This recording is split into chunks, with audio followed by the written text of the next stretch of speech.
Chapitre 2, le droit à la justice, introduction, première remarque. Alors, je voudrais développer 2 points dans cette première remarque.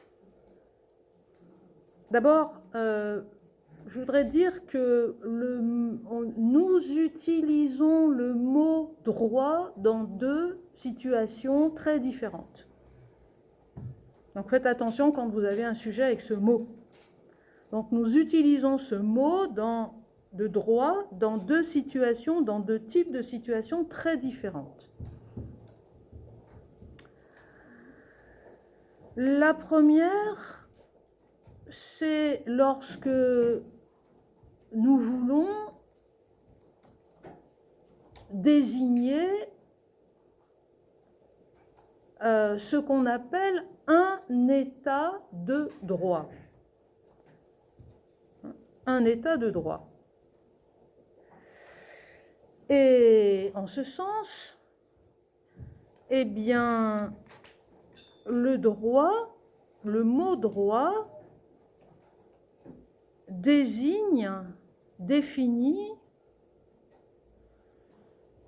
une institution fondamentale de la société. Le droit, c'est une institution fondamentale de la société.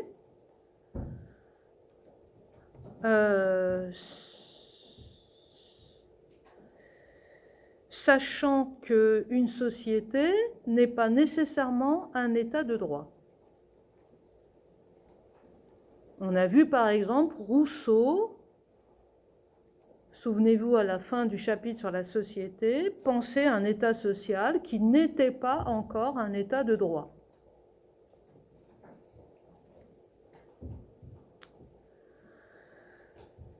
Le droit, dans cette situation, désigne donc une institution fondamentale, et plus précisément encore, le droit, c'est alors l'ensemble des lois juridiques qui règlent un état avec un E majuscule donné, un état donné, qui règle une société donnée.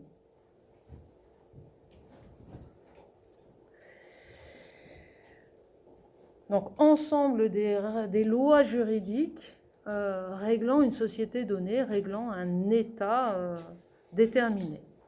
Mais, toujours dans le même point, le droit, c'est un mot qu'on emploie aussi pour désigner un certain pouvoir de l'individu. Donc, le droit, c'est un mot qu'on utilise aussi pour désigner un certain pouvoir de l'individu.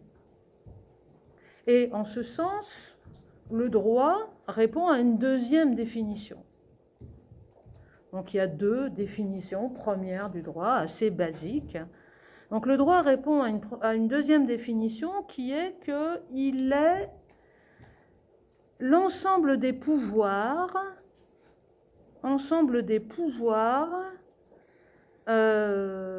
qui sont conférés à un individu par la loi en particulier. Enfin, on va voir que c'est plus compliqué que ça. Donc l'ensemble des pouvoirs qui sont conférés à l'individu et qui lui sont garantis. Donc, tout droit est un pouvoir, tout pouvoir n'est pas un droit.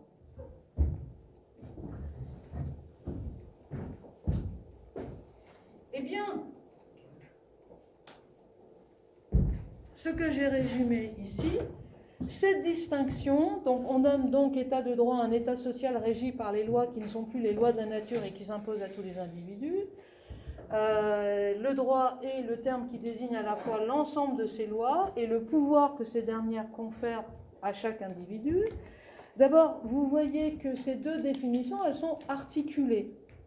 Elles sont articulées, que la première désigne ce qu'on appelle en philosophie le droit objectif, que la deuxième désigne en philosophie ce qu'on appelle le droit subjectif.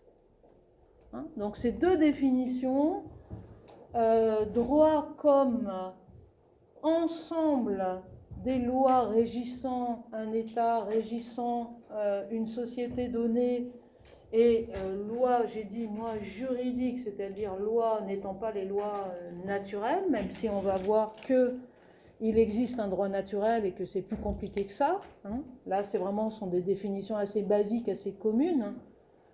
Donc ça désigne effectivement le droit objectif. Et vous voyez que c'est articulé par le fait que c'est le droit objectif qui vient fonder le droit subjectif. C'est le droit objectif qui, dans la conception commune, dans la conception courante, vient fonder le droit subjectif. J'ai des pouvoirs qui me sont conférés et garantis à partir du moment où je vis dans une société qui me confère ses pouvoirs et qui me garantit ses pouvoirs. Donc retenez simplement pour l'instant droit objectif, droit subjectif. Droit rattaché à la société, droit rattaché à la personne individuelle.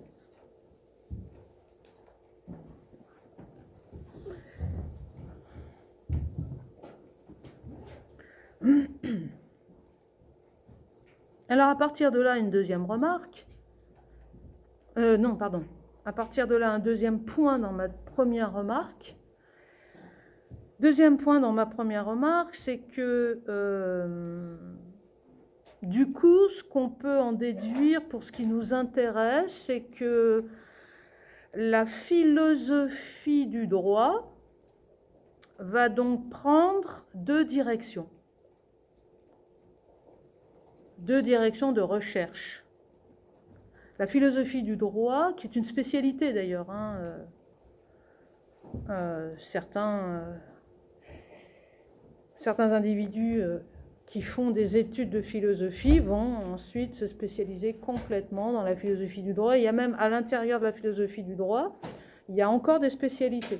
Par exemple, on a aujourd'hui des philosophes qui sont entièrement spécialisés dans le champ du droit pénal et donc qui travaillent sur la question de la criminalité, de la peine, des prisons, etc.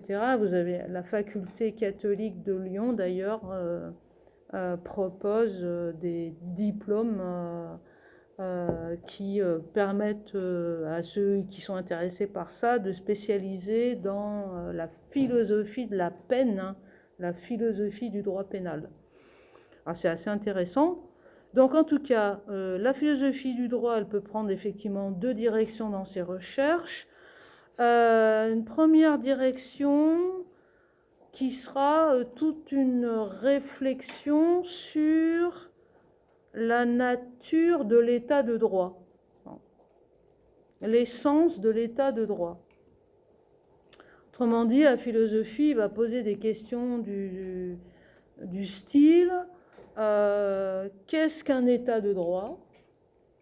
À quelles conditions, au pluriel, à quelles conditions une société devient un état de droit? Et dans ce champ-là, vous aurez aussi la question philosophique de qu'est-ce qui garantit un état de droit? Qu'est-ce qui garantit un état de droit?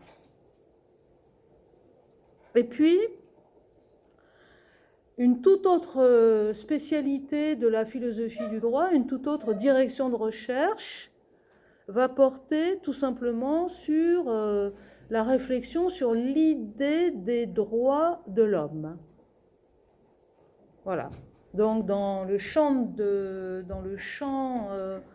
des droits de l'homme, vous avez des historiens, vous avez des sociologues, etc., mais vous avez aussi des philosophes, évidemment. Alors, pourquoi l'homme a-t-il des droits? Quels sont ses droits?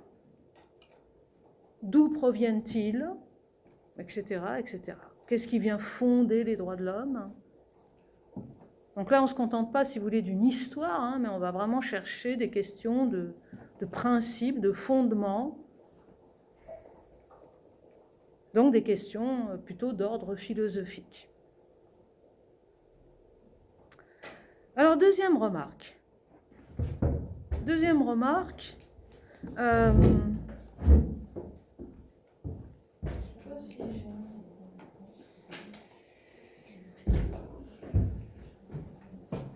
Abordons les questions d'étymologie, parce que la question étymologique du mot, moi, vous avez compris, hein, je m'en tiens toujours à des repères, n'attendez pas de moi encore, ça sera pour l'année prochaine, des développements très profonds sur des sujets très précis, etc. Non, moi, c'est les bases, dont vous avez besoin. Alors, je vous rappelle que dans deuxième remarque, c'est que dans le latin classique, le droit se dit ius, J-U-S, ius, iuris. Bon, vous voyez immédiatement le problème. Le problème, c'est que on ne voit pas vraiment le rapport entre le mot droit à l'oreille et le mot ius. On voit plutôt le rapport entre ius, justice. Là, on comprend qu'effectivement, il y a un lien direct avec le mot latin ius. Alors, d'où vient notre mot droit? Pour l'anecdote, eh ben, le mot droit est issu du bas latin, et non pas du latin classique. Ce qu'on appelle le bas latin, c'est le latin médiéval. En gros, le latin tel qu'il va un peu décliner. Hein. On dit bas latin, c'est assez méprisant, mais c'est effectivement un latin qui n'est plus vraiment respectueux des règles du latin classique, et qui d'ailleurs n'est plus non plus très respectueux du vocabulaire, parce qu'en fait, en bas latin, on va chercher un adjectif, directus, qui veut dire droit, comme on dit d'une ligne qu'elle est droite. Voilà, donc droit par rapport à la géométrie, c'est un adjectif qui appartient au champ de la géométrie et des mathématiques. On le prend, on le substantive et on en fait en fait le nouveau terme pour désigner le droit. Alors, évidemment, cette étymologie, elle n'est pas seulement anecdotique.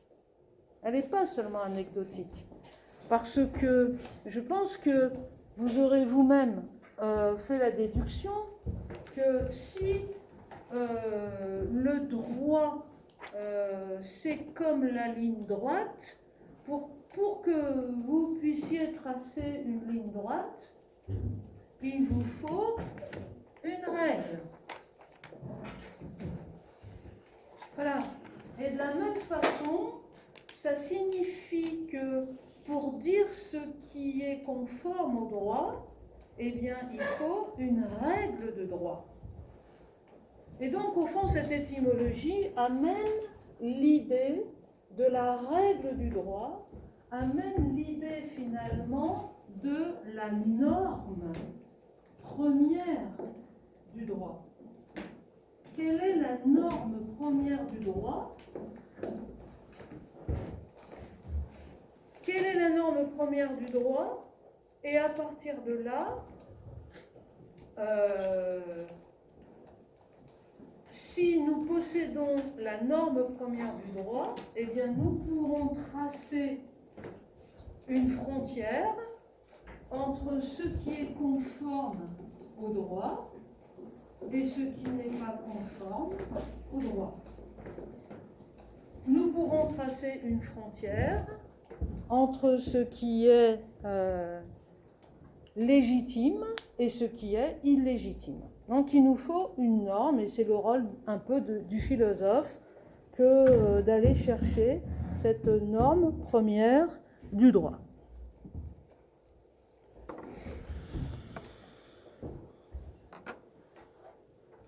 D'où un deuxième point dans cette deuxième remarque.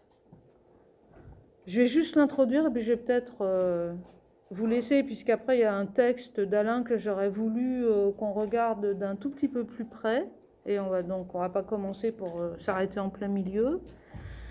Le deuxième point, c'est que donc cette norme du droit il n'y a de droit que par rapport à une norme première.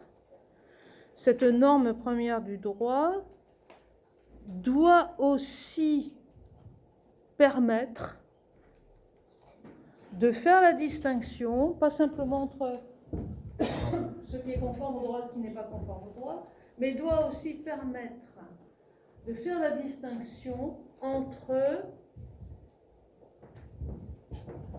le droit et le fait. Le droit et le fait. C'est-à-dire entre ce qui... Alors, le fait, c'est ce qui est. Le fait, c'est ce qui est. Et le droit, alors je le mets un peu directement dans la catégorie de ce qui n'est pas conforme au droit, parce que par définition, ce qui est n'est pas nécessairement ce qui doit être. Donc l'opposition entre le fait et le droit, c'est l'opposition entre ce qui est et ce qui doit être.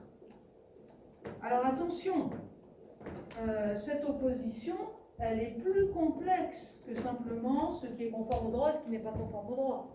Parce qu'en réalité, ce qui est doit peut-être devenir ce qui doit être. Et ce qui est doit aussi peut-être justement ne pas devenir ce qui doit être parce que ce fait n'est pas légitime. Ce qui est sûr, si vous voulez, c'est que le fait n'est pas le droit. Et globalement, c'est ce que nous dit Alain dans cet extrait de Minerve ou de la sagesse, que c'est pas parce que le voleur a une montre à son bras qu'il a volé, et c'est un état de fait, il est possesseur de la montre, il l'a volé, il est possesseur de la montre, c'est pas parce qu'il est possesseur de la montre qu'il est propriétaire légitime de la montre. Donc ce qui est n'est pas nécessairement ce qui doit être. Je vous demande de faire vos petites fiches pour l'année prochaine. Dans une petite fiche sur le droit, il y a la distinction droit objectif, droit subjectif. Il y a 2, l'étymologie, ius directus, le droit qui n'existe que par référence à une règle, que par référence à une norme première. Et il y a, troisièmement, ce rapport du droit au fait. Ce qui est, ce qui doit être. Le fait n'est pas le droit. Mais peut-être que le fait peut devenir le droit. Et c'est tout le problème d'ailleurs de la loi dans son rapport à l'évolution sociale.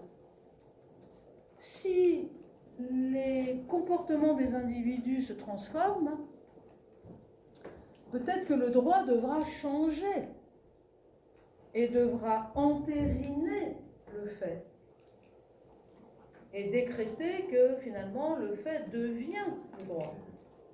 Mais en lui-même, le fait n'est pas le droit. Ce qui est n'est pas ce qui doit être. Est-ce que c'est clair? Déjà au moins ça.